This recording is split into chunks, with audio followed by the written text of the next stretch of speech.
Hello guys, welcome to my YouTube channel mathematics. आज जो हम बात करने भाई हमारे पास भूगोल जो हमारे पास है 11th क्लास का, उसको चैप्टर फर्स्ट के बारे में बात करेंगे। ठीक है भाई, देखो नॉर्मली अगर बोला जाना भाई हम चैप्टर के अंदर पढ़ने क्या वाले हैं, जिसके भूगोल एक विषय के रूप में हम इस पूरे के पूरे चैप्टर में सिर्फ एक ही बात पढ़ेंगे भाई कि भूगोल के अंदर किन किन चीजों का अध्ययन किया जाता है। ठीक है, जो भूगोल है उसमें हम क्या क्या पढ़ेंगे, हम अगर भूगोल पढ़ते हैं तो हमें किन किन बातों का फायदा मिलता है, यही सारी की सारी बात हमें चैप्टर के अंदर पढ़नी है। इसके अलावा कुछ और नहीं है, कुछ कुछ बेसिक चीजें हैं जो हमें सीखनी है। अगर तुम्हारा चैप्टर पहला छूटता है, आगे तुम्हारे जितने भी चैप्टर्स वगैरह भाई उन सबको समझने में तुम्हें थोड़ी सी दिक्कत आ सकती है। ठीक है, तो भाई इसको थोड़ा तुम्हें डिटेल में समझना है। अगर तुम इसको डिटेल में नहीं समझते हो फिर तुम्हें हो सकता है कि आगे के चैप्टर समझने में हल्की बहुत दिक्कत आए। ठीक, लेकिन जो भी है भाई ऐसी दिक्कत मैं आने दूंगा नहीं। और तो उसके बाद हम उसके आगे देखते हैं। देखो भाई, जो चैप्टर मेरे पास है, सबसे जो मेरे पास पहली बात है इसके अंदर, उसमें पृथ्वी क्या भी हमारा घर है। ठीक है, उसमें क्या होता है, पृथ्वी क्या भाई हमारा घर है। नॉर्मली बोल सकते हैं जिस तरीके से भाई पूरी जितने भी जीवित लोग हैं वो सारे के सारे एक ही जगह तो रहते हैं। ठीक, तो हम क्या बोलते हैं, पृथ्वी हमारा घर है। अब हमें उस घर के बारे में कुछ कुछ बातों की जानकारी लेना बहुत ही ज्यादा जरूरी हो जाता है। तो पहला हमसे कह रहा भाई पृथ्वी हमारा घर है, ये बात हमें पता है। ठीक है, पहला पॉइंट। दूसरा, पृथ्वी के चारों ओर अलग अलग तत्व दिखाई देते। भाई तत्व का मतलब क्या भाई, अलग अलग चीजें। ठीक है, दिखाई देती है। देखो जो तत्व बोला है इसका मतलब अलग अलग चीजें हैं, तुम इसको ऐसे ही समझ सकते हो। फिर कह रहे कि इन सूक्ष्म छोटे छोटे सूक्ष्म कह रहे कि इन सूक्ष्म वनस्पति का मतलब भाई जो भी छोटे मोटे पेड़ पौधे जंगल वगैरह हो रहा है उसकी बात चल रही है। सूक्ष्म वनस्पति, मैदान, भाई मैदान का मतलब जो बहुत ही बड़ी सी खाली सी जगह होती है उसको बोलते हैं मैदान। ठीक है, पहाड़ हो गया, नदियां हो गई, मौसम, सूर्य का प्रकाश, घर हो गया, सड़क, अस्पताल, खेत, पार्क, स्कूल, ये सब। उद्योग मतलब भाई छोटे मोटे बिजनेस होते हैं उसको हम बोलते हैं उद्योग। ठीक, जो उद्योग से अगला सभी कार्यालय का मतलब क्या है, ऑफिस वगैरह होते हैं। फिर वाणिज्यिक संस्था मतलब क्या होती है, एक तो देखो संस्था का मतलब है ऑर्गेनाइजेशन। ठीक है, कोई से भी एक कम्युनिटी। और वाणिज्य का मतलब क्या, बिजनेस। तो बिजनेस से रिलेटेड कोई सा भी तुम्हारे पास अगर संस्था होगी तो उसको भी इसके अंदर देखते हैं। ठीक है, फिर कह रहे कि इनमें से बहुत से तत्व प्रकृति के अंग है।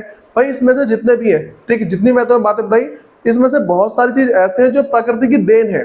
ठीक है, जैसे भाई मेरे पास क्या है कि वनस्पति हो गया, ठीक है, मैदान हो गया, पहाड़, नदी, मौसम, सूर्य प्रकाश। ठीक, और भाई कुछ कुछ सड़कें भी हैं और कुछ कुछ जैसे मान लो कि पार्क हो गया, ये भी है।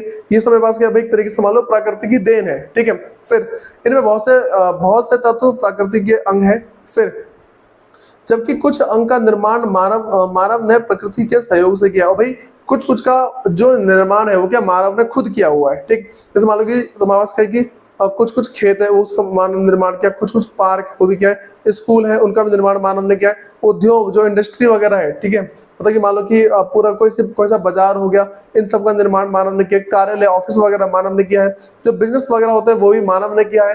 तो बहुत सारी चीज हमारे पास ऐसी है जो कि भाई क्या है मानव ने जिनका एक तरीके से मान लो मानव ने जिनका निर्माण कर रखा है। ठीक है, अब सुनो, तो कह रहे हैं कि जो प्रकृति तत्व होते हैं उन्हें हम प्राकृतिक तत्व बोलते हैं। भाई जो प्रकृति से हमें प्राप्त हुआ है, ठीक है, जो चीज हमें प्रकृति से प्राप्त हुई हम क्या बोलते हैं उसको, हम उसको बोलते हैं प्राकृतिक तत्व। ठीक है, लेकिन जबकि मानव द्वारा निर्मित तत्वों को मानवीय तत्व बोलते हैं। बात तुम आगे भाई क्या करते हैं, मानव के द्वारा जो भी निर्मित है उसको क्या बोलेंगे, मानवीय तत्व बोल के चलते हैं उनको। ठीक है, फिर उसके बाद जो अगला मेरे पास है भाई हम इसको पढ़ते हैं, इसको बोलते हैं इरेटो। इसको देखो पहले से आधा पढ़ेंगे, पहले इसको पढ़ेंगे इरेटो स्निज। ठीक है, इसके बारे में पढ़ते हैं। तो जो बस कह रहे कि इरेटो स्निज 276 ईसा पूर्व। भाई ईसा पूर्व का मतलब पता होना चाहिए। ईसा पूर्व का मतलब क्या है, देखो एक ना जमाना था इसको बोलते हैं ईसा मसीह का जमाना। ठीक है, तो ईसा मसीह के जमाने से पहले का जो टाइम है उसको क्या बोलते हैं, ईसा पूर्व। ठीक है, अगर सिर्फ बोलते ईसवी, ईसवी का मतलब क्या होता है, जब तक ईसा मसीह का जमाना चला है। ठीक है,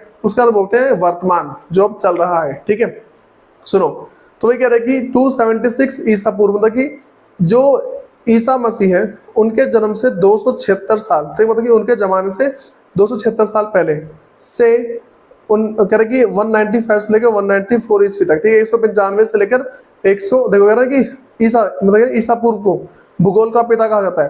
तो नॉर्मली अगर बात बोल रहे हैं, देखो हमें समझना क्या है, जो मेरे पास जिसको बोलते हैं भाई स्टोनिज बोलते हैं। ठीक है, तो इसका मतलब मेरे पास 276 ईसा पूर्व से लेकर से 195 और 194, ठीक है, ईसा पूर्व तक भूगोल का पिता कहा था। ये तुम्हारा ना एमसीक्यू बनते हैं इसमें तुम्हारा। ठीक है, तुम्हारा एक मार्क्स का इसमें एमसीक्यू बन के आएगा। फिर जो अगला मैं कह रहा कि इरास्टोनिज यूनान का एक ज्योतिषविद, ठीक है, एक वहां का ज्योतिषी था, कवि, ज्योतिषविद और संगीत के सिद्धांत कारक थे। देखो भाई, ये ना क्या है कि एक ना मान लो एक तरीके से एक व्यक्ति का नाम है, ठीक है, जो कि हम बोल सकते हैं कि वो भाई एक ज्योतिषीवाद था, मतलब कि बहुत ही बड़ी बड़ी कल्पना कर दिया था, वो कवि भी था, ठीक है। और अगर अगला बोल दें वो क्या ज्योतिषी, मतलब कि उसके पास ना बहुत ही बड़ा, बहुत ही अच्छा सा ज्ञान था। उसके बाद संगीतकार भी था भाई वो, ठीक है, मतलब कि संगीत के सिद्धांत कारक थे। इसका मतलब है भाई उन्होंने नए नए नए नए प्रकार की धुन वगैरह बनाई है और बहुत सारी चीजें बनाई है। फिर भूगोल शब्द का प्रयोग सर्वप्रथम सबसे पहले ग्रीक विद्वान, ठीक है, इसको बोलते हैं एरिस्टोथनीज ने किया था, ठीक है भाई। सबसे पहले क्या इस इंसान ने, ठीक है, जो उसका नाम बताया मैंने ये, ठीक है भाई, इस इंसान ने सबसे पहले भूगोल शब्द का उपयोग किया है, ठीक। अब बात करते हैं भाई सर एक्चुअल में भूगोल है क्या, ठीक है। तो कह रहे कि भूगोल ग्रीक का शब्द है जो दो, तो कह रहे कि जो दो शब्द जियो, ठीक है, अर्थात पृथ्वी, तथा जिसको बोलते हैं जिसको हम ना मतलब ग्राफोस बोल सकते हैं, ठीक है, पृथ्वी तथा ग्राफोस मतलब बोलते हैं जियोग्राफी, ठीक है। दूसरा शब्द है ग्राफोस अर्थात वर्णन करना। तो देखो जियो का मतलब क्या है पृथ्वी, जियो का मतलब क्या है पृथ्वी, दूसरा मतलब है ग्राफोस, ग्राफोस मतलब कि देखो जियोग्राफी, जियोग्राफी, ठीक है। तो पहला मतलब है जियो, जियो मतलब क्या है पृथ्वी, ठीक। अगला मतलब है ग्राफ्स, इसका मतलब क्या है वर्णन, ठीक है। तो पृथ्वी का जो वर्णन करता है उसे क्या बोलते हैं भाई, हम इसको बोलते हैं जियोग्राफी बोलते हैं, ठीक है। तो वही हमसे बोल रहा है, देखो क्या बता रखा है इसमें कि जियो अर्थात पृथ्वी तथा ग्राफोस मतलब अर्थात वर्णन करना से बनाकर इस तरह शाब्दिक पृथ्वी का वर्णन करना। भाई जियोग्राफी का, भूगोल का मतलब क्या भाई, इसका मतलब मेरे पास है पृथ्वी का वर्णन करना, पृथ्वी में जो जो चीज जहां जहां पे हम उसके बारे में बहुत सारी चीज जानते हैं इसके अंदर, ठीक है। तो अगली बात करते हैं एरिस्टोथनीज। अब क्या कि एरेतोस्थनीज ग्रीक विद्वान ने, भाई ग्रीक का एक विद्वान, ग्रीक हमारा एक देश है, ठीक है। तो ग्रीक विद्वान ने 276 से लेके 194 ईस्वी पूर्व, देखो कह रहा हूँ कि ईसा मसीह के जन्म से 276 साल से लेके 194 साल पीछे, जैसे मान लो कि ये तुम्हारा एक टाइम है जहां पे क्या तुम्हारे पास ईसा मसीह का जन्म चल रहा है, ठीक है, मतलब कि ईसा मसीह का जमाना है, यहां से इतना ये तुम्हारे पास मान लो 194 है, इससे और पीछे यहाँ तुम्हारे पास क्या होगा 276, ठीक है। यहां से लेके यहां तक, ठीक है, इस पॉइंट से लेके इस पॉइंट तक यहाँ की सारी बातें चल रही, ठीक है। कह रहे कि मैं भूगोल शब्द का प्रयोग किया था। वर्तमान समय में भौगोलिक शब्द का अर्थ है कि पृथ्वी के धरातल पर पाई जाने वाली स्कल, ठीक है, मतलब कि स्थानिक जगह तथा सामायिक मतलब कि जो सामायिक में जो उसमें चीजें हैं, ठीक है। कह रहे कि विभिन्नता का विश्लेषण से भौगोलिक कहते हैं। सिंपल से बात है भाई, पृथ्वी के अंदर ना जो पृथ्वी है, पृथ्वी में जो भी अलग अलग चीजें हैं जिनके बारे में हम जानते हैं पढ़ते हैं, उसे हम क्या बोलते हैं भाई, उसी को ना जैसे भूगोल बोला जाएगा, ठीक। उसके बाद थोड़ा सा उसके आगे बढ़ते हैं, तो हमसे कह रहे हैं कि भाई वैज्ञानिक रूप में भूगोल, भाई विज्ञान के रूप में भूगोल क्या है, कह रहे भूगोल एक वैज्ञानिक विषय, एक साइंटिफिक सब्जेक्ट है। कह रहे कि एक उन्नत वैज्ञानिक विषय के रूप में भौगोलिक निम्नलिखित 3 वर्गों से संबंधित, इसमें 3 चीज पढ़ी जाती है, ठीक है। पहले पढ़ते हैं क्या, ठीक है भाई, है क्या भूगोल के अंदर। तो हम बोलेंगे कुछ ऐसे सवाल जो भूतल जमीन की धरती, ठीक है, भूतल पर पाए जाने वाले प्राकृतिक और सांस्कृतिक प्रकृति के प्रति मतलब नेचर, ठीक है, मतलब सांस्कृतिक जो पहले से चलता हुआ आ रहा है, ठीक है। तो एक तरह से प्राकृतिक जो हमारे पास है हमेशा से है, तो दूसरा मेरे पास है सांस्कृतिक प्रकृति मतलब कि जो लोगों ने शुरू की थी और अभी तक चल रही है। तो और सांस्कृतिक प्रकृति के प्रतिरूप की पहचान से जुड़े हुए होते हैं, ठीक है। जो क्या का प्रश्न उत्तर देते हैं भाई, यहाँ पे कह रहे कि हमारे पास कोई सा भी प्रकृति जो मेरे पास पहले चलता आ रहा है, दूसरा सांस्कृतिक प्रकृति, ठीक, इन दोनों से संबंधित जितने भी सवाल होंगे वो शास्त्रीय क्या के अंदर आते हैं, ठीक है। उसके बाद देखो फिर अगला मेरे पास है कहाँ, अगली बात कहाँ, ठीक है, कहाँ। कह रहे कि कुछ ऐसे भी सवाल हैं जो पृथ्वी पर भौतिक और सांस्कृतिक, भौतिक मतलब जिन चीजों को हम छू सकते हैं उसे बोलते हैं भौतिक, और सांस्कृतिक भाई जो लोग पहले से चलाते हुए आ रहे हैं, हमारे दादा परदादा, ठीक, उन्होंने कुछ संस्कृति शुरू करी होगी अभी तक चल रही है, मानो सुबह सुबह उठ के पूजा करना, ठीक है, ये सब। कह रहे कि भौतिक और सांस्कृतिक तत्व के वितरण से जुड़े होते हैं। कह रहे कि ये कहाँ प्रश्न से संबंधित होते हैं भाई, जब भी बोलते हैं कहाँ, तो तुम्हारे पास क्या है 2 चीज, एक तो मेरे पास भौतिक, दूसरा मेरे पास सांस्कृतिक। फिर अगला मेरे पास क्यों, कुछ प्रश्न कौन से तत्व कहाँ स्थित है भाई, कुछ देखो क्यों का मतलब है कि कुछ प्रश्न ऐसे हैं जो मतलब कि कुछ चीजें कहाँ मतलब कि कुछ कुछ तत्व ऐसे हैं जो कहाँ पे स्थित है, ठीक है, और वहां पे रहते हैं तो क्यों, जैसे मालूम मैं तुम बोलूं पहाड़ है, पहाड़ यहाँ पे, तो पहाड़ यहीं पे क्यों है, कहीं और पे क्यों नहीं है पहाड़, नदी के बीच में पहाड़ क्यों नहीं है, तो ये बात चल रही है, ठीक है। कुछ प्रश्न करिए, कुछ प्रश्न कौन सा तत्व कहाँ स्थित है से संबंधित है, करें कि सूचीबद्ध रजिस्टर से जुड़े हुए हैं, करें कि ये प्रश्न व्याख्यात्मक तत्व है, तत्व एवं अभिलेख के मध्य कार्य कारण संबंध से जुड़े हुए। देखो भाई कौन सा कार्य है, ठीक है, उस कार्य को मतलब कि कार्य जो कर रहे हैं किस कारण से कर रहे हैं, कौन सा काम, देखो सिंपल बात है, पृथ्वी है, पृथ्वी पे कोई ना कोई सा कार्य हो रहा है, नदी बह रही है तो क्यों बह रही है, उसके पीछे कारण क्या है, ये सारी चीज। तो भूगोल का यह क्यों प्रश्न छायांकित होता है, देखो भाई यहाँ पे क्या है कि भूगोल में पढ़ते हैं ये चीज क्यों हो रहा है। मैं तुम्हें तीनों का एक बहुत ही छोटा एग्जांपल दे रहा हूँ। पहला कह रही क्या, ठीक है, मान लो नदी बह रही है तो ये है क्या, क्यों बह रही है, दूसरा कहाँ, ये नदी कहाँ पे बह रही है भाई, फिर दूसरा कह रहा है क्यों। अब अगला कोई क्वेश्चन पूछेगा ये नदी क्यों बह रही है, फिर अगला मैं बोलूँ पहाड़, भाई पहाड़ क्या है, ठीक है, फिर पहाड़ कहाँ पे है, फिर ये पहाड़ क्यों है। तो इस तरीके से हम ये सारी चीजें पढ़ते हैं, ठीक है। अब मेरे पास अगला है कि हमें भूगोल का अध्ययन क्यों करना चाहिए, भाई इसके बारे में मैं तो पहले बता चुका हूँ, फिर भी बता रहा हूँ। भूगोल का अध्ययन हमारे लिए अति और अति आवश्यक है। देखो भाई अति और आवश्यक है, इसका देखो मेरे पास मतलब क्या है, क्यों आवश्यक है ये वाली बात करते हैं। यानी भूगोल के अध्ययन से हमें पता चलता है कि मानव समाज विभिन्नता को आसानी से समझ रहा है। देखो भाई इससे सबसे पहले हम बताते हैं कि मानव के हर एक इंसान क्या अलग अलग है, ठीक है, विभिन्नता है मानव में, हर एक इंसान क्या अलग अलग है। एक इंसान कभी भी दूसरे इंसान के जैसा डिट्टो नहीं होता।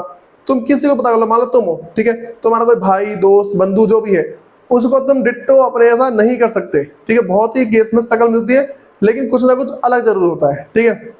फिर आसानी से समझा जा रहा है कि जिससे वैश्विक शांति मतलब पूरी दुनिया में शांति और भाईचारे की भावना प्रबल होती है। देखो भाई हर एक इंसान समझता है कि मेरे जैसा और कोई नहीं है, ठीक है, तो वो क्या है दूसरे को समझने की कोशिश करता है, ठीक है। फिर हमें भूगोल से ये वाली बात करते हैं। दूसरा, भूगोल हमको भूपृष्ठ तक की जमीन के बारे में की विविधता को समझने और स्थान व समय अर्थात अंतरिक्ष और समय के संदर्भ में ऐसे विभिन्न लेखकों को पैदा करने वाले कारकों की तलाश करने की योग्यता है। देखो भाई यहाँ पे बता रहे कि जो भूगोल है, ठीक, भूगोल हमें धरती के बारे में, ठीक, आसमान के बारे में और जो अंतरिक्ष वगैरह है उन सब के बारे में जानकारी देता है, ठीक। और जो बस फिर अगली चीज है वो ये है कि यहाँ पे कह रहे कि भूगोल के माध्यम से वास्तविक पृथ्वी को जानना, जो असलियत में पृथ्वी है उसको जानना और धरातल पर विभिन्न तत्वों के दृश्य ज्ञान को सक्षम बनाता है। देखो भाई कह रहे जो भूगोल है, भाई भूगोल करता है, भूगोल के माध्यम से वास्तविक पृथ्वी को जानना, ठीक है, और धरातल पर विभिन्नता जो चीज अलग अलग है उन तत्वों को एक तरीके से मान लो कि समझना, इन सब चीज की हमें जानकारी था, पृथ्वी पे कौन सी चीज क्या है क्यों नहीं है, क्या चीज होनी चाहिए क्या चीज नहीं होनी चाहिए, इन सब के बारे में हमें क्या जानकारी देता है, ठीक। और भैया इसका ये भूगोल में आधुनिक विज्ञान तकनीक जैसे भौगोलिक सूचना तंत्र GIS बोलते हैं, अगले बोलेंगे संगठक चित्र कला इसको बोलते हैं, कंप्यूटर ग्राफिक, दूर संवेदन इसको रिमोट सेंसिंग बोलते हैं, रिमोट कंट्रोल चल गया आजकल, भाई इन सब के बारे में जानकारी मिलती है। भाई तुम बोलोगे भाई भूगोल में इन सब के बारे में कहाँ जानकारी मिल गई, जितनी भी चीजें चल रही है वो सब भूगोल के बेस पे चल रही है। हमें कैसे पता चले भाई यहाँ का एरिया यहाँ है, हमें कैसे पता चला ये रहा भारत उसके उधर पाकिस्तान शुरू हो जा रहा है, हमें कैसे पता चला ये रहा मेरे पास भारत यहाँ पे चीन शुरू हो जा रहा है, हमें कैसे पता चल रहा है, बहुत सारे कारण है इसके पीछे। कोई चीज भूगोल देखो भाई करेगी उसके बाद इसने विश्व व्यापार, तो पूरी दुनिया में व्यापार चलाने का हमें एक तरीके से मान लो कि देखो पूरी दुनिया में व्यापार चलाना, भ्रमण करना या पर्यटन को बढ़ाना, मतलब कि दूसरे देश के लोग इस देश में आते हैं, इन सब चीजों को बहुत ही ज्यादा बढ़ावा दिया। मैं तो इसका बहुत ही देखो अच्छा एग्जाम्पल दे रहा हूँ भाई, अदर कंट्री के लोग हैं उन्हें कैसे पता चलता है कि भाई यहाँ से इतना दूर जाएंगे तो हम भारत पहुंच जाएंगे, ठीक है। फिर मान लो भारत के लोग हैं उन्हें कैसे पता चलता है कि यहाँ अगर यहाँ से हमें अमेरिका जाना है तो हम वहां पर देर पहुंच जाएंगे, ये सारा भूगोल का ही खेल है, ठीक है। फिर भूगोल के अध्ययन प्रमुख दो समूह हैं भाई, पूरे भूगोल को हम दो तरीके से पढ़ते हैं। पहले बोलते हैं संयुक्त उपगाम, अगला व्यवस्था जिसको बोलते हैं मतलब कि प्रादेशिक उपगाम। संयुक्त में सब कुछ एक तरीके से मान लो कोई भी बाधा नहीं होगी, इसमें कुछ ना कुछ बाधाएं होंगी। देखो संयुक्त उपगाम ऐसी चीज है जिनमें हम कुछ ना कुछ, देखो सब कुछ हमें स्वतंत्र रूप से पहचानने को मिलता है। जो मेरे पास संयुक्त उपगाम है उसमें क्या हम सब कुछ स्वतंत्र रूप से जानने के इच्छुक होंगे और हम जान भी पाएंगे, लेकिन जो मेरे पास पारदर्शिक उपगाम है इसमें कुछ ना कुछ रुकावटें जरूर होती है। तो भाई पहले मैं से कह रहा है कि जो भौगोलिक भूगोल जिसको बोलते हैं व्यवस्थित भूगोल, मतलब कि भौगोलिक भूगोल बोलो या फिर व्यवस्थित भूगोल बोलो, बात वही है। क्या कि भौगोलिक भूगोल में एक विशिष्ट भौगोलिक सामग्री का विश्लेषण किया जाता है। देखो किसी एक जगह पाए जाने वाली कुछ सामग्री है उनके बारे में बहुत ही गहन अध्ययन करते हैं। ठीक है, मान लो भाई कि अगर मेरे पास मान लो, देखो ऐसा बोला हूँ भारत है, ठीक है, तो भारत के अंदर क्या भाई सबसे पहली चीज ये देखी जाएगी कि भारत की अगर जो मिट्टी है हम सिर्फ उसी के बारे में अध्ययन कर रहे हैं तो हम उसे क्या बोल देंगे भाई, उसे बोलते हैं भौगोलिक भूगोल। ठीक है, किसी एक जगह के बारे में विशेष अध्ययन करना। ठीक है, दूसरा कह रहे कार्य क्षेत्र विधि किसी क्षेत्र का अगर भाई समाकालित देखिए एकीकृत रूप प्रस्तुत करती है। देखो भाई इसमें क्या होता है कि किसी एक क्षेत्र में क्या क्या चीज है उन सब चीज के बारे में हमें ढांचा तैयार कर देता है। मान लो कि भाई भारत है, भारत के अंदर क्या क्या चीज उपलब्ध है, क्या क्या चीज उपलब्ध नहीं है, इन सब के बारे में क्या बहुत ही ज्यादा जानकारी देता है हमें। कौन सा भाई, इसको बोलते हैं भौगोलिक भूगोल। ठीक है, इसको वास्तविक भूगोल भी बोल सकते हैं। फिर यह भाई मेरे करेगी यह सत्ता ग्रंथों पर आधारित है। भाई ये वैसे आएगी भाई मतलब कि शास्त्र है। ठीक है, शास्त्र है, ठीक है, शास्त्र ग्रंथ पर आधारित है। जितनी भी चीज हम इसके अंदर पढ़ेंगे जो वास्तविक भूगोल है, वास्तविक भूगोल के अंदर हम जो जो चीज पढ़ेंगे वो सारी की सारी क्या भाई शास्त्र के आधार पर आधारित है। मतलब कि ना वो पहले से लिखी हुई है, पहले के जो भी ऋषि मुनि वगैरह है, जो भी बड़े बड़े विद्वान लोग हैं उन सब ने लिखा है, वो साथ साथ हम वास्तविक भूगोल के अंदर पढ़ते हैं। फिर यह कह रहे कि अध्ययन अन्वेषण और तथ्यों को प्रस्तुत करते हैं। भाई अध्ययन मतलब कि देखो हम जो व्यवस्थित भूगोल है उसमें और क्या पढ़ते हैं, कुछ कुछ अध्ययन किए होंगे पहले। ठीक है, कुछ अध्ययन क्या किए होंगे, मान लो कि पहले के जो ऋषि मुनि है उन सब ढूंढना होगा कि भाई मिट्टी में अगर हम कोई सा दाना डालते हैं उसका पेड़ बनाता है, तो ये अध्ययन किया होगा उन्होंने। फिर अन्वेषण किया है, भाई कुछ चीज बार बार हो रही थी तो उसके बारे में एक्सपेरिमेंट किया वो। अगला तथ्य है। ठीक है, तथ्य है, इसके बारे में तथ्य मतलब क्या, कोई फैक्ट है। फैक्ट ये था कि तुम जब तक उसमें पानी नहीं डालोगे ना भाई वो पेड़ बड़ा ही नहीं होगा। ठीक, तो ऐसा एग्जांपल मैं तुम्हें देके चल रहा हूँ। हमारे पास होता यही भाई, जो मेरे पास वास्तविक भूगोल है उसके अंदर यही चीज पढ़ाई जाती है भाई। ठीक, कि कौन कौन सी चीज कहाँ से आई है, कौन कौन सी चीज हमारे पास है, देखो मतलब ऐसे कौन कौन से कारक है जो चीज पहले से उपस्थित है। हमें से क्या क्या ध्यान रखकर चलना है, पहला अध्ययन किन किन चीजों का गया, अन्वेषण, ठीक है, और तथ्यों को प्रस्तुत करना, इन तीन चीजों को बताया गया। ठीक है, फिर कह रहे कि इस विश्लेषण में एक घटक जैसी वृष्टि के आधार पर विभिन्न प्रकार व उप प्रकार निश्चित किया। देखो भाई इसमें क्या होता है, जो मेरे पास व्यवस्थित भूगोल है इसमें देखो मैं बता रहा कि एक घटक जैसे कि विशिष्ट के आधार पर करें कि विभिन्नता के प्रकार, हर चीज देखो दुनिया में कोई सी भी चीज है उसके प्रकार जरूर होते हैं। मान लो मिट्टी है उसके प्रकार है, तो वही कह रहे कि विभिन्नता के प्रकार, मतलब विभिन्न प्रकार व उप प्रकार निश्चित करता है। उप प्रकार का मतलब क्या, देखो कह रहे उप प्रकार निश्चित किया जाता है। पहला मेरा लो भाई हमारे देश में मिट्टी होती है। ठीक है, अब मिट्टी अलग अलग प्रकार की होती है, उसे बोलते हैं विभिन्न प्रकार। मैं दूसरा बोल दूं जो मिट्टी है उसके उप प्रकार भी है। इसका मतलब ये भाई मान लो कोई से एक मिट्टी है, ठीक है, किसी एक प्रकार की मिट्टी है, उसके उसी मिट्टी का एक और छोटा हिस्सा होगा।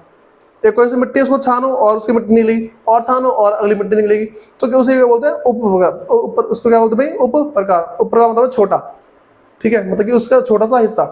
फिर अगली बात का उसको बोलते हैं क्षेत्रीय भूगोल के बारे में। ठीक है, तो क्षेत्रीय भूगोल क्या है भाई, कह रहे कि पारदेशिक भूगोल में, अच्छा क्षेत्रीय भूगोल पारदेशिक भूगोल बात हुई है। पारदेशिक भूगोल में किसी एक प्रदेश के सभी भौगोलिक तत्व के संदर्भ में एक इकाई के रूप में अध्ययन किया जाता है। देखो भाई इसमें क्या करते हैं, पूरा एक देश ले लिया, वहां पे जितनी चीज है सबको एक साथ अध्ययन करते हैं। ऊपर वाला मैंने क्या बताया, एक कोई सा देश है उसके छोटे से राज्य के अंदर कोई सी एक चीज है उसके बारे में अध्ययन करेंगे। जैसे एक कोई सा राज्य है उसकी मिट्टी, उसका पानी, उसके बारे में अध्ययन करते हैं हम इसके अंदर। ठीक है, लेकिन अगर मैं अगली बात कर दूं, जो मेरे पास पारदेशिक भूगोल है इसको हम क्षेत्रीय भूगोल बोलते हैं। इसमें हम किस चीज का अध्ययन करते हैं वो वाली बातें बता रहा हूँ। ठीक है, तो इसमें हम देखते हैं कि भाई पहले मेरे पास भौगोलिक तत्व है उन सब के बारे में, और इसको एक इकाई के रूप में अध्ययन किया था। मतलब कि एक पूरा देश है, उस देश में जितनी भी चीजें हैं, मान लो कि नदी हो गई, पहाड़ हो गया, जमीन हो गई, वहाँ का आसमान, वहाँ का वातावरण, ठीक है, वहाँ पाई जाने वाली मृदा, इन सब के बारे में एक ही साथ अध्ययन किया जाता है। ठीक है, फिर पारदर्शिक विधि एकाकी रूप में प्रस्तुत करती है। एकाकी रूप मतलब कि भाई सब कुछ को एक ही बारे में बता देती है। फिर यह विधि ज्योतिष इकाइयों पर आधारित है। भाई पहले जो ज्योतिष वगैरह ना उन सब ने जो अध्ययन किया है उसके आधार पर, मतलब कि उसके आधार पर इसको पढ़ा जाता है। फिर यह विधि किसी प्रदेश के माहौल तथा मानव के बीच अंतर संबंध प्रस्तुत करती है। मतलब कि कोई एक देश है, वहाँ का जो भी माहौल है उन सब के बारे में बताती है, वहाँ के मानव के बारे में जो भी मतलब वहाँ का जो माहौल, वहाँ के जो मानव है उनके बारे में संबंध दिखाती है वो।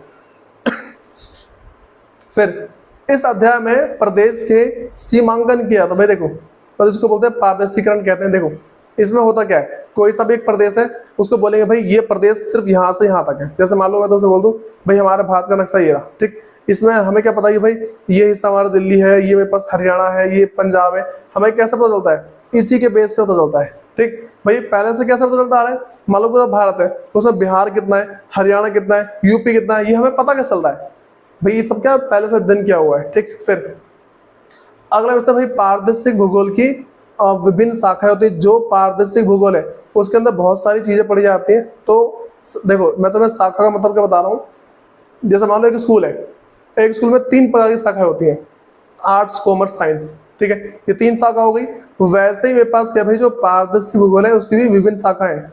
पहला इसको बोलते हैं पारदर्शिक क्षेत्रीय अध्ययन, ठीक है, पारदर्शिक श्रेणी अध्ययन, पारदर्शिक विकास अध्ययन, पारदर्शिक विवेचना या फिर विश्लेषण। देखो भाई क्षेत्रीय अध्ययन में क्या होगा, किसी एक क्षेत्र के बारे में पढ़ेंगे डिटेल में। दूसरा श्रेणी, भाई एक मेरे पास कोई सी बड़ी चीज है उसके और छोटी चीज है और छोटी चीज और छोटी चीज उसकी और छोटी चीज, इन सब के बारे में हम क्या भाई धीरे धीरे पढ़ते रहते हैं। ठीक है, फिर मेरे पास अगला है विकास, देखिए पारदर्शिक विकास, किस देश में कितना विकास हुआ है कितना विकास नहीं हुआ इसके बारे में अध्ययन करते हैं। विवेचना या फिर विश्लेषण, कोई सी एक चीज मिल गई उसके बारे में विस्तार से पता लगाना, ये सारा भाई क्या है इसी के अंदर देखा जाता है। फिर भाई भूगोल की 2 मुख्य शाखाएं, ठीक, भूगोल को 2 रूप में पढ़ते हैं हम। पहले में से भौगोलिक भूगोल, दूसरा है मानव भूगोल। भौगोलिक जो मैं उसका भाई जो भौगोलिक मतलब भौतिक भूगोल, पहले हम क्या बोलते हैं भौतिक भूगोल। भौतिक भूगोल के अंदर क्या होता है भाई, उसमें देखा जाता है कि जितनी भी चीजें ऐसी हैं जिसको हम छू सकते हैं उसके बारे में अध्ययन करते हैं। ठीक है, अगला मेरे पास है मानव भूगोल। मानव भूगोल में क्या होता है भाई, मानव के बारे में गहन अध्ययन करते हैं कि इस क्षेत्र के मानव ऐसे होते हैं, इस क्षेत्र के मानव ऐसे होते हैं, इस क्षेत्र के मानव ऐसे होते हैं। तुमने खुद देखा होगा भाई, मान लो कि तुम्हारे गांव के लोग इसको चला गए, तो शहर के लोग इसको चला गए, ठीक, तो भाई उसके कहाँ पढ़ते हैं, उसको हम मानव भूगोल के अंदर पढ़ते हैं। तो पहले भौतिक भूगोल के बारे में समझते भाई भौतिक भूगोल है क्या। तो अरे भौतिक भूगोल का प्राकृतिक भूगोल से प्रत्यक्ष संबंध है, मतलब कि जो मेरे पास क्या है कि जो भौतिक भूगोल है वो प्रकृति से सीधा संबंधित है, क्योंकि जो भी चीज ऐसी है जिसको हम छू सकते हो प्रकृति से प्राप्त हुई है हमें। जो मिट्टी है, जो पहाड़ है, नदियां हैं, ये कहाँ से प्राप्त हुई है हमें, इससे तो प्राप्त हुई है। फिर अगला क्या भाई, भौतिक भूगोल के सभी प्रकृति भूगोल के अंतर्गत आते हैं। देखो भाई जो भौतिक भूगोल के क्या, भौतिक भूगोल के सभी प्रकृति भूगोल के अंतर्गत आते हैं। भौतिक भूगोल में जितनी चीजें ना भाई वो सारे क्या है प्रकृति भूगोल के अंदर आएंगे, क्योंकि सब कुछ प्रकृति से प्राप्त है। फिर अगला भौतिक कह रहे कि देखो भूगोल की सभी शाखाएं, आर्थिक भूगोल, आर्थिक का मतलब है पैसों से संबंधित, ठीक है, इसका मतलब क्या है भाई पैसा, ठीक। जनसंख्या भूगोल, जनता, जनता से संबंधित। अगले वर्ष है अधिवास भूगोल, जहां पर रहते हैं वो रहने की जगह उससे संबंधित। सामाजिक भूगोल, समाज से, ताकि समाज में जितने लोग हैं, ठीक है, समाज में जो लोग हैं उन सबसे संबंधित होता है। राजनीतिक, कौन राज कर रहा है, जो राजा है उन सब के बारे में, ठीक, ये सारा हम इसके अंदर पढ़ते हैं। फिर अगले में आदि विषय से आदि विषयों से निकटता से जुड़ी हुई है, क्योंकि ये सभी व्यापकताएं जुड़ी हुई है। देखो भाई ये इसमें देखो पैसा, रहना सहना, ठीक है, देखो पैसा हो गया, रहन सहन हो गया, जनता हो गई, समाज, लोग, राजा, भाई ये सारे आपस में जुड़े ही तो हुए हैं। ठीक, मैं तुमसे बोल रहा हूँ, देखो पैसा हमें जरूरत है उसकी, हम रहन सहन हमें जरूरत है, आसपास के लोग उसकी जरूरत है, समाज की जरूरत है, लोगों की जरूरत है, जो हमारे ऊपर राज कर रहा है, जैसे इस टाइम मान लो कि मोदी है, ठीक है, उसकी जरूरत है, मोदी से पहले और भी जो कांग्रेस के थे उनकी जरूरत है। तो इन सब चीज की जरूरत क्या पड़ती है, हम इसके बारे में अध्ययन करते हैं भौतिक भूगोल के अंदर। ठीक है, फिर कह रहे कि एक भूगोलवेता, मगर भूगोलवेता का मतलब है जो भूगोल के बारे में जानता है, को गणित एवं कला में गुण होना चाहिए। भाई जो भूगोलवेता होता है जो भूगोल के बारे में बताता है, ठीक है, उसको क्या भाई देखो क्या है कि गणित एवं कला में गुण होना चाहिए, क्योंकि भूगोल में अक्षांश एवं देशांतरों का अध्ययन, देखो अक्षांश का मतलब है एक देश है, ठीक है, देखो मैं बोला कोई सा एक देश है, एक कोई सा देश है, इसके कौन सा देश कहाँ तक है, कौन सा देश कहाँ तक नहीं है, इन सब के बारे में अध्ययन किया जाता है। तो सब कुछ ना नाप नाप के फिर किया जाता है, ठीक। तो वही कह रहे कि अक्षांश एवं देशांतरों का अध्ययन करना है, जिसके लिए गणित का ज्ञान आवश्यक है एवं रेखांकन तैयार करना, मतलब ग्राफ तैयार करने के लिए कला का ज्ञान होना आवश्यक है। भाई एक जो होता है ना भूगोलवेता, ये जो भूगोलवेता होता है, ये जो भूगोलवेता होता है, ये भाई इस इंसान के पास ना बहुत ही अच्छा ज्ञान होना चाहिए। अगर ज्ञान नहीं होगा तो भाई कोई बात ही नहीं बनती, फिर ये भूगोलवेता कहलाएगा ही नहीं। फिर अगली बात करते हैं कि भौतिक भूगोल का महत्व। भाई जब भी आता है ना महत्व, तो इसको समझना जरूरी क्या है, ठीक है, जरूरत क्या है इसकी। बात समझ रही है मैं क्या बोल रहा हूँ कि भौतिक भूगोल का महत्व, महत्व होता है भाई जरूरत, भौतिक भूगोल की जरूरत क्या है। तो सबसे पहला, भौतिक भूगोल में भूमंडल जमीन, ठीक है, वायुमंडल आसमान, जलमंडल पानी, जैवमंडल जहाँ पे लोग रहते हैं, भोजन श्रृंखला जो खाना लोग खाते हैं, मिट्टियां, ठीक है, सूक्ष्म उसको बोलते हैं सूक्ष्म प्रास्तरविका, ठीक है, मतलब कि जो छोटे मोटे जीव होते हैं वो, इसको बोलते हैं प्रोफाइल आदि का विश्लेषण किया जाता है। ये प्रत्येक तत्व मानव के लिए महत्वपूर्ण होते हैं। देखो भाई मैंने भौतिक भूगोल में क्या इन सब चीज का अध्ययन किया जाता है जो मैंने बताया अभी, ठीक। ऐसा क्यों? क्योंकि मानव के लिए काफी ज्यादा जरूरी है ये, ठीक है। फिर दूसरा, पहले मैं बता दिया, देखो हम टॉपिक क्या पढ़ रहे हैं, भौतिक भूगोल के महत्व, मतलब किसे होता है भौतिक भूगोल की जरूरत क्या है। तो पहली बात भाई मानव को जिंदा रखने के लिए इन सब चीज की जरूरत पड़ती है। देखो मैं बोलता कि भूमंडल हो गया, भूमंडल, वायुमंडल, जलमंडल, जैवमंडल, इन सब चीज की क्या जरूरत पड़ती है, तो इसीलिए हम कैसे में इसका अध्ययन करते हैं, ठीक है। दूसरा, भौतिक भूगोल संसाधन के मूल्यांकन। संसाधन का मतलब क्या होता है, जिस चीज से हम अपने आप को जीवित रखते हैं, जो चीज हमें खुश रखती है, ठीक है। दूसरा बोल दो एक संसाधन हमें इसका, देखो जब भी बोल दो संसाधन, इसका मतलब है पैसा, ठीक है। तो भौतिक भूगोल संसाधनों के मूल्यांकन तथा प्रबंधन, जो मेरे पास कह रहे हैं कि भूगोल संसाधन, जो जितने संसाधन उन सबका मूल्यांकन कि किस चीज की जरूरत कितनी ज्यादा है, उसी को बोलते हैं मूल्यांकन, तथा प्रबंधन से जुड़े विषय के रूप में विकसित हो रहा है। भाई जो भौतिक भूगोल है वो हमें बताता है कि जितने भी संसाधन हमारे पृथ्वी पे हैं, जल हो गया, वायु हो गया, जल हो गया, वायु, मृदा, ये सब, इसे हम क्या बोलते हैं, तो ये मान लो कि संसाधन ही बोलते हैं, और ये सब पैसा का ही एक रूप है, ठीक है। तो इन सब के बारे में हमें क्या भाई ज्ञान देता है। फिर अगला कह रहा है कि भाई भौतिक पर्यावरण संसाधन प्रदान करता है। जो भौतिक पर्यावरण, नदी हो गया, ठीक है, उसका नदी होगी, मिट्टी हो गई, वायु वगैरह हो गई, ये सब क्या भाई हमें संसाधन प्रदान करते हैं, और मानव संसाधन का उपयोग करते हुए अपने आर्थिक, मतलब कि पैसों से संबंधित और सांस्कृतिक जो परंपरा वो पहले से चलाता हुआ आ रहा है, तो विकास को सुनिश्चित करता है, मतलब कि उसका निर्णय लेता है। देखो आर्थिक मतलब पैसों से संबंधित, और सांस्कृतिक का मतलब क्या भाई, जो संस्कृति वो पहले से अपने ऊपर क्या है चलाता हुआ आ रहा है। फिर अगली बात करते हैं भाई सतत, कह रहे कि देखो सतत का मतलब लगातार, सतत विकास के लिए भौतिक वातावरण का ज्ञान नितांत आवश्यक है, मतलब कि बहुत ही ज्यादा आवश्यक है, जो भौतिक भूगोल के महत्व की कह रहे कि महत्ता को रेखाबद्ध करता है। इसका मतलब भाई देखो जो सतत विकास है, मतलब कि जो लगातार विकास हो रहा है, ये क्यों जरूरी है भाई, ये वातावरण का ज्ञान देता है हमें, ठीक है। और हमारे पास क्या भाई कि जो भी भौतिक भूगोल है उसकी महत्ता को रेखाबद्ध करता है। रेखाबद्ध, इसका मतलब क्या, देखो रेखाबद्ध करने का मतलब क्या है, बहुत ही बताता ही, देखो बहुत ही अच्छे से ज्ञान देता है कि भाई इस चीज से ये होगा, इस चीज से ये होगा, ये सारी बात क्या हमें बताता है। फिर कह रहे भौतिक भूगोल की प्रमुख फाइलों का विवरण। भाई फाइल का मतलब ना, मतलब कि जो उसके जो रूप है, जिसको पार्ट है, उसके बारे में छोटे से ज्ञान दे रहा हूँ। भौतिक भूगोल निम्नलिखित 4 प्रमुख शाखाएं हैं। भाई भौतिक भूगोल की 4 शाखाएं, तो देखो पहला कह रहे कि भू विश्लेषण विज्ञान, मतलब कि जमीन के बारे में। दूसरा जीव विज्ञान, मतलब कि जो जीव है उनके बारे में, जो जिंदा है उनके बारे में। फिर जल विज्ञान, पानी के बारे में। फिर में अगला है सूक्ष्म भूगोल, छोटे मोटे चीजों के बारे में, ठीक है।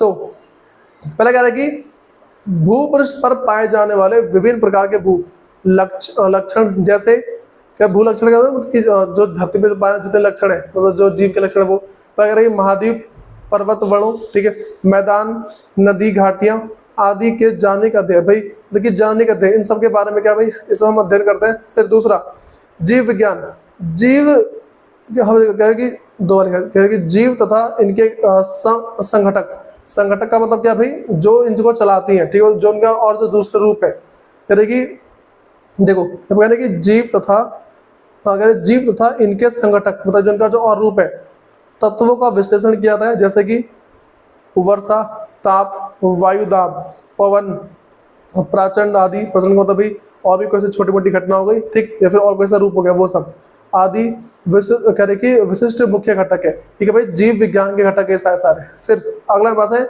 जल विज्ञान। इसमें क्या होता है कि इसमें महासागर के बारे में, नदियों, झील, हिमालय और प्रकृति द्वारा जलवाष्प, जलवाष्प का मतलब क्या, पानी का भाप बन के उड़ जाना, ठीक है, और मानव जीवन में जल की भूमिका मतलब कि कार्य का विश्लेषण किया जाता है। जल विज्ञान में क्या होता है भाई, हम देखते हैं कि झील, नदी, झील, हिमालय, प्रकृति और जलवाष्प तक पानी का भाप बन के उड़ना और मानव जीवन में जल की क्या जरूरत है, इन सब के बारे में इसका अध्ययन किया जाता है। अगली बात करते हैं सूक्ष्म भूगोल। इसमें सूक्ष्म के निर्माण की प्रक्रिया, उनके प्रकार, प्रावधान और स्तर, उनके वितरण विश्लेषण करते हुए। सूक्ष्म का मतलब क्या है, जो भी छोटी मोटी चीज होती है, ठीक है, पौधा वगैरह हो गया, ठीक है, और मान लो कि छोटे मोटे फल वल हो गए, इन सब के बारे में क्या इसमें अध्ययन किया जाता है। फिर मान लो कि जो छोटे मोटे मिलते हैं ना, मान लो कोयला वगैरह मिल गया, इन सब के बारे में अध्ययन किया जाता है। फिर अगली बात करते हैं भाई, मेरे पास जो है भौतिक भूगोल के अध्ययन का मानव जीवन के लिए महत्व। इसका मतलब है कि भौतिक भूगोल मानव को क्यों पढ़ना चाहिए, टॉपिक क्यों पढ़ रहे हैं, ठीक है। तो पहला वैसे भौतिक भूगोल, देखो भूगोल को एक महत्व कह रहे, भूगोल की एक महत्वपूर्ण शाखा है जो भौतिक भूगोल है, वो क्या भूगोल की महत्वपूर्ण शाखा है, क्योंकि यह सभी भूगोल के विश्लेषण का ठोस आधार प्रदान करते। देखो भाई, जो भौतिक भूगोल है, हम किसी भी प्रकार का भूगोल पढ़े हैं उसके लिए हमें भौतिक भूगोल पढ़ना ही पड़ेगा, ठीक, वरना हमें किसी चीज का ज्ञान होगा ही नहीं। फिर दूसरा, भूगोल की यह सबसे महत्वपूर्ण और आधारभूत शाखा भूमंडल मतलब कि जमीन वगैरह, वातावरण, ठीक है, वातावरण जो हमारे आसपास जितनी चीजें, वो जलमंडल और जैव मंडल के अध्ययन से संबंधित है। भाई जो भौतिक भूगोल है वो क्या, इन तीन चीज से, भूमंडल हो गया, ठीक है, वातावरण हो गया, जलमंडल, जैव मंडल, इन सब के बारे में वो अध्ययन करती है। फिर अगला, भौतिक भूगोल के इन सभी तत्वों का विशेष महत्व है, क्योंकि देखो भाई यहाँ पे हमसे कह रहा है कि जो भौतिक भूगोल है ना, उसकी बहुत ज्यादा जरूरत है। क्यों? क्योंकि ये मानव की क्रियाओं को प्रभावित करता है। मानव कोई सा भी काम करेगा उस पर प्रभाव जरूर डालता है। भाई मान लो कि मानव जो है कमा रहा है, तो आसपास का वातावरण और जो भौतिक भूगोल है उस पर प्रभाव जरूर डालता है। फिर उदाहरण के लिए भाई मान लो मैदानों का प्रयोग कृषि के लिए किया जाता है। मिट्टी कृषि का ठोस आधार प्रदान करता है। भाई देखो जो मैदान है उसका यूज क्यों करता था कि खेती कर पाए, ठीक। कृषि मतलब क्या, खेती। खेती क्या आता है, यार मिट्टी जो है, अब उसमें भौतिक चीज क्या है, मिट्टी वहां की भौतिक चीज है, तो कह रहे कि मिट्टी कृषि का ठोस आधार प्रदान करती है, ठीक। मिट्टी वहां का क्या, एक तरीके से मान लो बेस, पूरा सब कुछ बताएगी भाई अगर यहाँ की मिट्टी अच्छी है तो यहाँ पे खेती होगी वरना नहीं होगी। फिर सभी मानव क्रियाकलाप का ठोस आधार प्रदान करता है। और भाई जो भौतिक भूगोल है, मानव कोई सा भी काम करे, मानव की जितने भी काम होते हैं उन सबका एकदम ठोस आधार प्रदान करते हैं। ठोस आधार का मैं तुम्हें एग्जांपल दे रहा हूँ। मान लो कोई इंसान खेती कर रहा है, उसका ठोस आधार क्या है, जिस मैदान में वो खेती कर रहा है वहां की मिट्टी उसका क्या ठोस आधार है, ठीक। फिर सभी मानव क्रियाकलाप भौतिक भूगोल की विभिन्न स्थिति से प्रभावित होते हैं। देखो भाई मानव की जितनी क्रिया है ना, वो सारी भौतिक भूगोल में जितनी भी चीज है उन सबसे प्रभावित होती है, मतलब कि उनका प्रभाव उनके ऊपर पड़ता है, ठीक है। फिर भाई मानव भूगोल के बारे में पढ़ते हैं। मानव भूगोल क्या है, सुनो भाई, जो तुम्हारा भौतिक भूगोल है उसके बारे में पता चलो, हम क्या मानव भूगोल के बारे में पढ़ते हैं। सबसे पहला फिर मानव भूगोल भूपृष्ठ, जो धरती का जो हिस्सा है ना ऊपर का वो, ठीक। भूपृष्ठ पर मानव या सांस्कृतिक तत्वों का अध्ययन करता है, मतलब कि मानव हो या फिर जो संस्कृति है उन सब का अध्ययन करता है। कह कि घर, गांव, कस्बे, नगर, रेलवे, सड़कें, पुल आदि मनुष्य द्वारा बनाए गए हैं, मतलब बनाए जाते हैं और मानवीय तत्व कहलाते हैं। ये वाली बातें बता चुका हूँ भाई कि इंसान के द्वारा बनाई गई कोई सी भी चीज उसे हम क्या बोलते हैं, मानवीय तत्व बोलते हैं। कह इसलिए मानव भूगोल बहुत ही विस्तृत विषय भाई, इसलिए क्या मानव जो मानव भूगोल है वो बहुत ही बड़ा सब्जेक्ट है, कोई छोटा सब्जेक्ट नहीं है वो। तो भाई मानव भूगोल की निम्नलिखित खोजी, भाई मानव ने मतलब कि जो मानव भूगोल है उसमें किन चीजों के बारे में पढ़ेंगे उसके बारे में देखते हैं। पहले वैसे भाई सांस्कृतिक भूगोल है, मतलब कि जो मानव है वो पहले से क्या करता हुआ आ रहा है। मानव की जैसे मानव की कोई इंसान है, उसके दादा परदादा ने कौन सी संस्कृति चलाई है, ठीक, कौन से रीति रिवाज चलाए हैं उसके बारे में अध्ययन करते हैं। सामाजिक भूगोल, समाज में कैसा रहना चाहिए उसके बारे में बताता है। फिर जनसंख्या भूगोल, जो भी जनसंख्या है उनके बारे में बताता है, ठीक। फिर नगरीय भूगोल, नगर के बारे में बताएगा। ठीक है। भौगोलिक भूगोल मतलब कि जो धरती वगैरह जो आसपास चीज है उनके बारे में बताएगा। आर्थिक भूगोल जो मानव के पास जो भी पैसा वगैरह उनके बारे में बताएगा। फिर कृषि भूगोल जो इंसान खेती कर रहा है उसके बारे में बताएगा। औद्योगिक भूगोल जो भी कोई बिजनेस वगैरह चला रहा है, कोई सी इंडस्ट्री चला रहा है उसके बारे में बताएगा। वैज्ञानिक भूगोल कोई सी चीज है उसके ऊपर खोज करी है ये उसके बारे में बताएगा। फिर व्यापार एवं परिवहन भूगोल, भाई कोई सा व्यापार चल रहा है, कोई सा ट्रांसपोर्ट का बिजनेस चल रहा है, एक जगह से सामान दूसरी जगह ले जाने के लिए जो भी भूगोल चल रहा है उसके बारे में बताएगा। ठीक, फिर अब देखो भाई इसके आगे हम बात करते हैं कह रहे कि आक्रमण। देखो भाई मेरे पास नहीं जो है इसको पढ़ते हैं, इसको बोलते हैं आगमनात्मक विधि, इसको बोलते हैं आगमनात्मक विधि। ठीक है, इसके बारे में पढ़ेंगे। तो कह रहे कि आक्रमण वृत्ति के लेखांकन। भूगोलवेता वो इंसान जो भूगोल के बारे में ज्ञान, जिसको भूगोल के बारे में बहुत ज्ञान हो। ठीक है, भूगोलवेता तथ्यों, ठीक, का एक समुच्चय, इसको बोलते हैं तथ्यों का समूह एकत्रित कर लेता है। ये पाए जाने वाले मानवाधिकार कर्तव्य छांटता है और नियम करते। देखो भाई जो मेरे पास कहेगी, मैंने बोला कि आगमनात्मक विधि, ये ऐसी विधि है जिसके अंदर मानव का अध्ययन करके कुछ कुछ नियम बनाए जाते हैं। ठीक है, नियम बोलने नियम गढ़ते हैं। तो अगर सिंपली बोला जाए ना, ये एक ऐसी विधि है जिसके अंदर मानव का अध्ययन करके उनके ऊपर कुछ कुछ नियम बनाए जाते हैं। ठीक है, तो बोल सकते हैं यह विश्लेषण विशेष से सामान्य के सिद्धांत, मतलब कि ना कुछ कुछ का भाई वो सिद्धांत के बारे में बताता है। ठीक है, अब सुनो, कह रहे कि निगमन कार्य पद्धति, जो बोलते हैं निगमनात्मक विधि, ये क्या है, इसके आधार पर कहे गए वाक्यों से निष्कर्ष निकाले जाते हैं।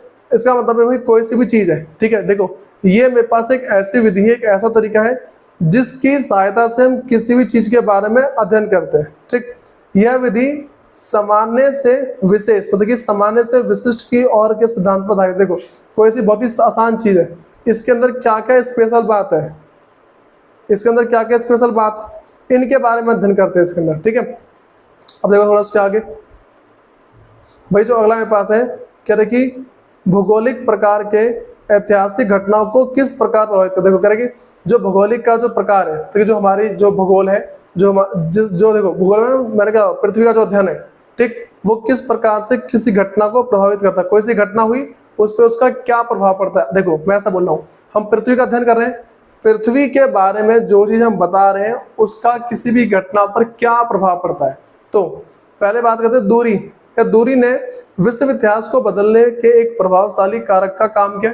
हमें अगर पता लग जाए कि भाई यहाँ से यहाँ पहुंचने में कितना समय लगेगा, तो भाई सबसे आसान हो जाएगा ये। ठीक है, अगर हमें पता ही नहीं चलेगा कि एक जगह से दूसरी जगह पहुंचने में कितना टाइम लगता है, तो बहुत ही दिक्कत की वाली बात आ जाएगी। ठीक है, दूसरा क्षेत्रीय विस्तार। क्षेत्रीय विस्तार में युद्ध के दौरान विशेष रूप से पिछली शताब्दी में कई देशों को सुरक्षा प्रदान की जाती है। देखो भाई क्षेत्रीय विस्तार का मतलब है हमें अगर पता लग जाए कि भाई पाकिस्तान का क्षेत्र कितना है तो हम अपने आप को बचा सकते हैं, या फिर पाकिस्तान को पता जाए भाई कि भारत का क्षेत्र कितना है तो पाकिस्तान अपने आप को हमसे बचा सकता है। तो किसका क्षेत्र कहाँ तक है वो सारी बात पता लगती है, फिर मतलब भूगोल के अंदर ही पता लगती है। फिर विस्तृत समुद्र, तो कह रहे कि विशाल समुद्र मतलब बहुत ही बड़ा, विशाल मतलब बहुत ही बड़ा, विशाल समुद्र ने नया विश्व प्रदान कर अपनी भूमि को युद्ध से बचा लिया। देखो भाई अब ये जो बहुत ही बड़े बड़े समुद्र है, इन्होंने क्या युद्ध को रोक रखे। हर दो देश के बीच में एक समुद्र है और समुद्र ही एक ऐसी चीज है जो युद्ध को होने नहीं देता। ठीक है, अब भाई के लिए बात करते हैं कि भूगोल सामाजिक और प्राकृतिक विज्ञान से संबंध क्यों बनते हैं। देखो भाई यानी भूगोल हो गया, सामाजिक और प्राकृतिक विज्ञानों से संबंधित क्यों बनते हैं, मतलब कि ये तीनों जो ना भाई एक तरीके से मान लो इन तीनों में संबंध क्या क्या। पहला यानी कि प्रकृति एवं सामाजिक विज्ञान के साथ घनिष्ठता से उत्तरदायी, मतलब कि एक बहुत ही गहराई से जुड़े हुए हैं। मैं तो देखो प्रकृति एवं सामाजिक विज्ञान ये क्या बहुत ही गहराई से जुड़े हुए हैं। इनका एक विधि तंत्र मतलब एक तरीका है, एक उपगाम है, एक तरीके से किसी चीज को करने का तरीका है जो इसे अन्य विज्ञान से अलग करता है। देखो भाई यहाँ क्या बता रखा है, जो भूगोल है वो समाज से एक अलग है क्योंकि उसका जो काम करने का तरीका, जो उसका विधि तंत्र है, काम करने का तरीका, ठीक है, उपगाम, उस काम को करते वक्त किन किन चीजों का ध्यान रखा जाता है उसे हम क्या बोलते हैं, उपगाम। तो काम करने का तरीका और जो उपगाम है वो क्या अलग है, इसीलिए हम भूगोल को क्या है भाई अलग बोल सकते हैं। भूगोल को हम किससे अलग बोल सकते हैं, भूगोल को हम बोल सकते हैं सामाजिक विज्ञान से वो अलग है। अगला, भूगोल को दूसरे विषय के साथ परासरणी, इसको बोलते हैं ऑस्मोटिक, मतलब कि बताऊंगा परासरणी मतलब क्या, जिनका एक दूसरे के साथ संबंध होता है। कह रहा परासरणिक संबंध होता है जबकि दूसरे विषय का अपना निजी विषय क्षेत्र। देखो भाई, कह रहा भूगोल का एक दूसरे विषय के साथ में संबंध होता है, मतलब भूगोल है। चलो मैं तुमसे ऐसा बोल रहा हूँ, मैं तुम्हें ऊपर क्या बताया, मैंने बताया कि जो भूगोल है उसमें आर्थिक चीज के बारे में भी अध्ययन किया जाता है। लेकिन अगर तुम मान लो कि आर्थिक शास्त्र पढ़ोगे, ठीक है, पैसों से संबंधित ज्ञान पढ़ोगे, उसको भी पढ़ने के लिए तुम्हें पहले भूगोल को समझना होगा। क्योंकि मान लो अगर तुम खेती करना चाहते हो तो खेती करने के लिए तुम्हें भूगोल समझना पड़ेगा। भूगोल क्या समझना है, भूगोल हमें ये बताता है ये जो मिट्टी है खेती करने लायक है कि नहीं। तुम कोई सा बिजनेस चलाना चाहते हो, वो बिजनेस चलेगा या नहीं चलेगा, ये भूगोल से संबंधित है। भूगोल से संबंधित क्यों है, मान लो भाई तुम रहते हो पहाड़ी इलाके में, वहां बहुत ठंड है, तुम वहाँ आइसक्रीम बेचना चाहते हो, आइसक्रीम तुम्हारी बिकेगी नहीं बिकेगी। तुम्हें कैसे पता चला वहां पे आइसक्रीम बिकेगी, तुम पहाड़ में गए, तुमने पहाड़ में देखा वहां का वातावरण का ठंडा है, और ये तुम्हें कहाँ से पता चला, ये तुम्हें पता चला भूगोल से। ठीक है, फिर अगला क्या देखिए, भूगोल व्यष्टि, इसका मतलब छोटा, व्यष्टि परक भाव को अवरुद्ध नहीं करता, मतलब कि जो भी छोटी मोटी चीज है उनको अवरुद्ध, उनको नांगता नहीं है। जैसे कि शरीर की संकुचित बंधन रक्त प्रवाह को अवरुद्ध नहीं करता। देखो भाई यहाँ पे अगर जो भूगोल है ना, वो छोटी मोटी चीज को छोड़ता नहीं है, भूगोल हर एक चीज को अपने साथ लेके चलता है। देखो भूगोल पूरी पृथ्वी के बारे में पढ़ रहे हैं, उसमें खेती छोटी चीज है तो उसके बारे में अध्ययन किया ना हमने, वही चीज है। फिर भाई अगला मेरे पास है, भूगोल वेता सहयोगी विषय से प्राप्त शोध, जो चीज रिजल्ट निकला है, एवं दृष्टिकोण, जो लोग जिस नजर से लोग उसको देखते हैं, का उपयोग करते हुए क्षेत्रीय संदर्भों में उनका संश्लेषण, मतलब कि संश्लेषण विश्लेषण करता है। देखो भाई जो भूगोल वेता है, भूगोल वेता मतलब वो व्यक्ति जो भूगोल के बारे में बहुत ही अच्छे से जानता है। तो भूगोल वेता सहयोगी विषय, मतलब कि जो भूगोल से संबंधित जितने भी सब्जेक्ट है वो सब हम कह रहे कि विषय से प्राप्त शोध, जितने भी उसके संबंधित सब्जेक्ट हैं उन सबसे जो भी रिजल्ट प्राप्त हुआ है, या फिर मान लो जो दृष्टिकोण बनते हैं, दृष्टिकोण बनने का मतलब क्या है, दृष्टिकोण बनने का मतलब हो जाता है कि लोग अगर किसी चीज के बारे में अध्ययन पढ़ ले, वो उसको फिर किस नजरों से देखते हैं, उससे क्या बोलते हैं, उसका दृष्टिकोण, का उपयोग करते हुए क्षेत्रीय संदर्भों में उनका संश्लेषण विश्लेषण करता है, मतलब कि उनको जांच परख करता है उसके बारे में। फिर भूगोल, जो भूगोल वेताओं का एक महत्वपूर्ण उपकरण है। भाई जो भूगोल वेता होते हैं वो लोग जो भूगोल के बारे में जानते हैं, बहुत ही इंपॉर्टेंट उनका हथियार है। देखिए क्षेत्रीय प्रतिरूप को अदृश्य रूप में प्रकट करता है, उसका मतलब कि दृश्य रूप, मतलब कि चित्र के रूप में, ठीक है, इमेज के रूप में, ठीक, चित्र के रूप में प्रकट करता है उसको। जो भी भूगोल करता है वो किसी भी चीज का करता है भाई चित्र के रूप में प्रकट करते हैं। फिर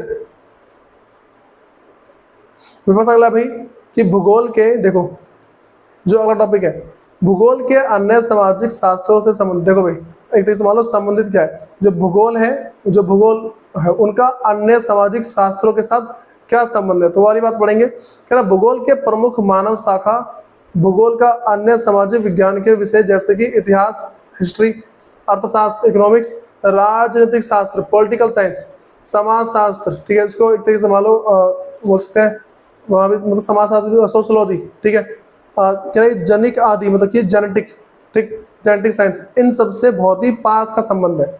फिर क्या जो इस प्रकार है, भाई मेरे पास चार चीज के बारे में पढ़ेंगे, ठीक है। हम टॉपिक ये पढ़ रहे हैं भाई भूगोल का अन्य चीजों, जो भी मेरे पास अदर सब्जेक्ट है उसके साथ संबंध क्या है, वो सारी बात पढ़ने वाले हम, ठीक है।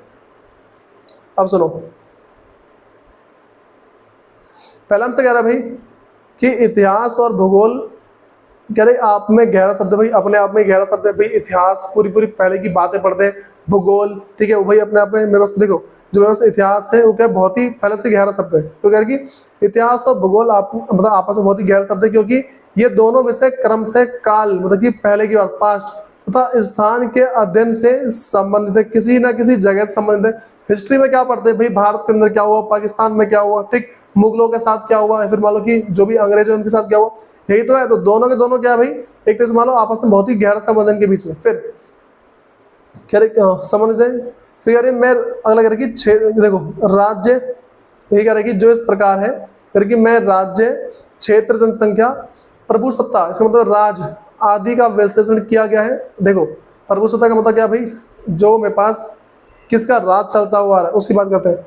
आदि का विश्लेषण क्या है, विश्लेषण का मतलब बहुत ही गहरा, बहुत ही बड़ी स्टडी की है उसके ऊपर, ठीक है, अच्छे से उसको, जैसे बोलते हैं ना कि भाई पूरा भारत को अच्छे से अध्ययन करना, तो वैसे ही इन सब के ऊपर क्या भाई बहुत ही अध्ययन किया गया है। जबकि राजनीतिक भूगोल में एक क्षेत्रीय इकाई के रूप में राज्य तथा उनकी जनसंख्या के राजनीतिक व्यवहार का विश्लेषण किया। देखो यहाँ पे कह रहा भाई जो भूगोल है, भूगोल में राज्य, क्षेत्र, क्षेत्र संख्या, प्रभुसत्ता आदि का विश्लेषण किया गया। जबकि जो राजनीतिक भूगोल है, जो पॉलिटिकल भूगोल है, उसमें एक क्षेत्र इकाई, किसी एक क्षेत्र के बारे में के रूप में राज्य तथा उनकी जनसंख्या के जो भी राजनीतिक व्यवहार है, किस तरीके से अपने राजा के साथ व्यवहार करते हैं, उन सब का विश्लेषण किया है। सिंपल सी बात बोलते भाई, भूगोल में पूरे एक राज्य के बारे में पढ़ते, और जो मेरे पास राजनीतिक भूगोल है उसमें पूरे राज्य में किसी एक चीज के बारे में पढ़ते हैं, ठीक है। फिर भूगोल की एक उपशाखा आर्थिक भूगोल, ठीक है, और अर्थशास्त्री घनिष्ठ संबंध। देखो भाई अगला बोल रहा है कि भाई भूगोल की एक शाखा और है जिनमें बहुत ही गहरा संबंध है, इसको बोलते हैं अर्थशास्त्री घनिष्ठ संबंध होना, ठीक है। फिर अर्थशास्त्र और आर्थिक भूगोल के विषय में बहुत सी समानताएं पाई जाती है। देखो भाई अर्थशास्त्र के बारे में और जो आर्थिक भूगोल है इसमें बहुत सारी समानताएं पाई गई हैं, क्योंकि हम अर्थशास्त्र के अंदर भी जो संसाधन है, ठीक है, जो मेरे पास क्या है संसाधन है उसके बारे में पढ़ते हैं, ठीक, और जो मेरे पास अर्थशास्त्र है उसके अंदर भी क्या है संसाधन के बारे में पढ़ते हैं। इसीलिए अगला जो मेरे पास है, यानी इसी प्रकार जनसंख्या भूगोल जनिकी से सामाजिक भूगोल समाजशास्त्र से और संस्कृति भूगोल मानव शास्त्र से संबंधित है। अगर शॉर्ट में बोले भाई अर्थशास्त्र आर्थिक भूगोल से संबंधित है, इतिहास ऐतिहासिक भूगोल से, और जो है राजनीति शास्त्र है वो ज्योतिषी भूगोल से, जल विज्ञान समुद्र विज्ञान, और जो जीव विज्ञान है वो जीव विज्ञान से, ठीक है।